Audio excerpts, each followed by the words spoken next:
I found my husband in our bed with my sister. His divorce papers were already on the nightstand. And the pregnancy test in my purse? Still positive. You're finally home. Harrison Cole didn't bother pulling the sheets up. He just lit a cigarette, with my sister Mia draped across his chest like a prize. Sign the papers. I want this done before the board meeting tomorrow. 3 years of marriage. 3 years of playing the perfect wife to Oasis Group's CEO. 3 years of hiding my real identity. And this was how it ended. Mia giggled, twirling a strand of hair around her finger. Don't look so shocked, Iris. Did you really think a man like Harrison could love someone like you? Our parents only married you off to him because I wasn't old enough yet. She was 22 now. Apparently, that meant my expiration date had arrived. I looked at the divorce papers. Standard terms.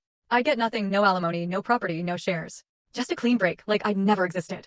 The house, the cars, the cards, I want everything back by Friday, Harrison said, exhaling smoke. You can keep your clothes. Consider it severance for 3 years of adequate service. Adequate. That's what he called it.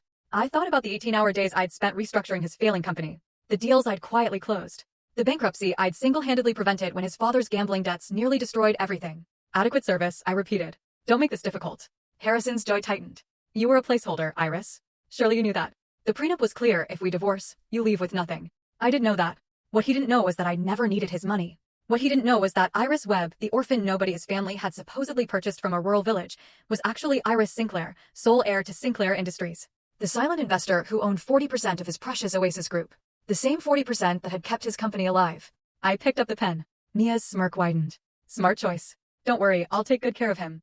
I'll even let you come to the wedding, as a server maybe. I signed my name with a flourish. Congratulations, I said, tossing the papers onto the bed. You just divorced your biggest shareholder. Harrison's cigarette froze halfway to his lips.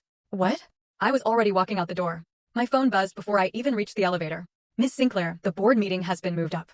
They're voting on the merger in 2 hours. My assistant Nina's voice was crisp. Also, your brother called. He says, and I quote, "It's about damn time you ditched that waste of oxygen. Tell Julian I'll call him after I burn Harrison's world down." With pleasure. The elevator doors opened to the parking garage. My Aston Martin sat waiting, registered under my real name, not that Harrison had ever bothered to check.